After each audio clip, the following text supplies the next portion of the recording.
Iyon na nga, for today's video, tayo magluluto na rin. Lechong beef belly sa oven. Ari ang aming ambag sa Christmas party. Isama mo na rin egg pie sa ambag. Ibubukod na lang natin ng video na rin para masaya. Ako'y naligo muna para puging-pugi sa video. Iseset up ko na rin aking rubber mat. At saka rin aking namumuti ng cutting board. Ay hindi na nakakapag-season na eh. Hahasain muna kutsilyo para matalas. Uunahin na natin ang ating pangbabad sa baka. Kailangan natin din ay garne kalaking luya. Akin munang pinitpait bago ko ginayat. Tapos ay diretso na din sa ating food processor. Sunod naman ay aring mga bawang. Nagpitpit lang ako ng isang buong ulo ng bawang. Binalatan ko lang aret, hindi ko na ginayat, garne na. Diretso na rin sa food processor. Sibuyas na pula naman. Kalahati lang na rin gagamitin ko at napakalaki. Ginayat ko lang aray ng garne kalalaki at isinot na din natin iyan. At ang huli natin gagayatin ay aring tanglad. 3 piraso laang, tinanggal ko lang yan dulo at ginayat ko ng gaya kalalaki. Medyo frozen pa nga aray kaya matigas-tigas pa ng kaunti. Ang sunod naman natin gagawin ay ating tutuyuhan. Katagal nga pumatak na rin tuyo kaya bubuksan ko na. Nilagyan ko lang yan ng mga kalahating tasa. Lalagyan din natin ng garne para masarap, nor liquid seasoning. Pasiritan ninyo at bumilang lang kayo hanggang siyam at ayos na yan. Maglalagay din tayo na rin kalamansi, mga 1 kalahating kutsara. Sasarhan na natin na rin food processor at atin na rin gigilingin na. Ang panalangan ay sanay kayanain, gawa ng marami at matitigas pa yung iba. Kaso mukhang hindi ay nangangalas pagka aking ginigiling.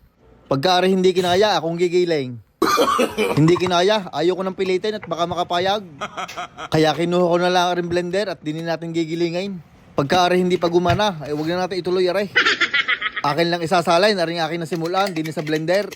Wari ko naman na rin gagana na din ay pagka hindi ay paanhain, ay di hahanap ng paraan. Gay, pindutin ng malaman. Aboy ayaw, nadurog na agad yung ating mga nilagay. Siya, tuloy na aray. Pag nagiling nyo na ng kaunti iyon, atin naman lalagyan ng tubig. Medyo dinumihan ko na para madami ang ating pangbabad. 1, 2, 3, 4, 5, 6, 6,000 asukal na pula. Lalagyan din natin ng 1,744 na maalat na asin.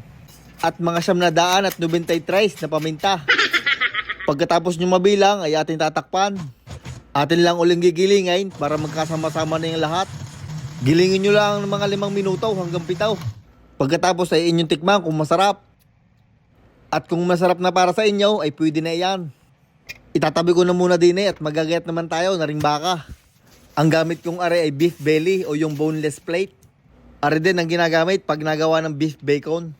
Siguro rin mga nasa 4 hanggang 5 kilo. Gamit aring aking matalas-talas pang kutsilyo, ating hihiwain ng garne kalalaki. Nasa sa inyo na kung gano'n kalalaki ang inyong padalay. Basta ang akin ay garne lang para sakto, gawa ng ari liliit pa Pagkatapos natin giyatin na rin ating mga beef belly, ilalagay ko naman na rin din sa malaking container. At dadalhin din sa lababaw para hugasan. Iyon, huli na naman ang usaw ni Utoy, ay kay naman na. Pagkatapos hugasan at malinis na, akin ang ibubuhos sa rin ating ginawang pampalasa.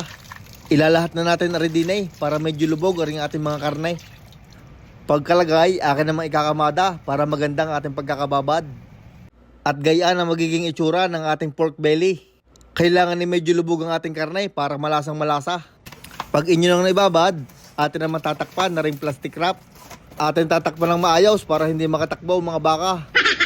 Ipipisto ko lang aray din sa aming frigider at ibababad natin ng mga overnight hanggang 1 araw. At pagkalipas nga ng 1 tulog, lulutuin na natin na rin ating beef belly. Kakalabas ko nga lang pala sa trabaho. Diretso na ulit din sa kusina.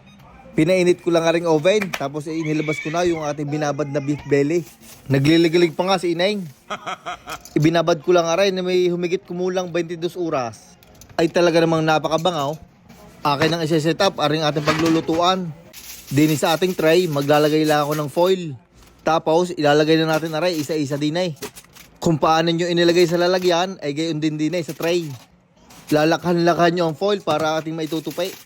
Kailangan nating itupay lahat ng side para masambot ang mga jaws at saka yung mga mantikang makukuha. Yan, gaya ang magiging itsura. Ready na rin sa oven. At nung pumalaw ng 280 degrees Fahrenheit aring oven, ay ipinasok ko na aring ating beef belly. At iseset lang natin ng timer ng 2 oras muna. Aba, ay nabirita nga yung anak. At pagkalipas nga ng 2 oras, aray, akin ang bubuksan at aahunain. Oo, ilabasan agad mga mantika. Akin munang babawasan para hindi nakakaliyaw. Pagkatapos, akin lang babaliktarin na rin mga karnay para matusta din yung kabilang side. Pag nabaliktad na at nabawasan na ang mantika, atin na ibabalik din sa oven. At pagkalipas naman ng 2 oras at kalahati, aray, akin ang aahunain. Naluto din na rin ating lechon beef belly sa oven. Itagas mantika. Ay, huwag nyo itatapon yan, ay masarap yung ipanggisa sa sinangag. Bago ko isalin, ako'y kukurit muna ng isa, ay napaibig na napakabango. Are ang masarap na pulutan. Garne ang pulutan na inuulam na sa kanay ng iyong kainuman. Isasalin ko lang rin mga karnay din sa lalagyan, hindi nakasama ang mantika at baka kumapaanaw. At iyon, ready na ang aking pang-ambag sa Christmas party. Lalagyan ko lang aray ng kaunting pampalasa. Gawa ng aray initin pa uli sa oven bago ihain. At bago aray tuluyan ng takpan, ay pipiraso lang ako ng isa. Ay talagang baka kami hindi na magkita na ray, kaya titikman ko na. Hipit, baka mapaso ang dila at hindi pa malasahan.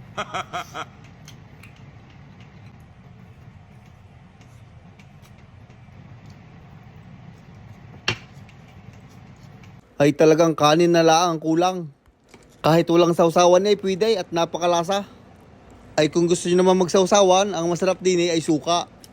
Yung manghang, maraming silay, tapos ay maraming sibuyas. Ay panamang-panama yun din ay. Iyon, may maluluto na kayo sa Christmas party. Basta hinay-hinay lang at baka kumapaanaw.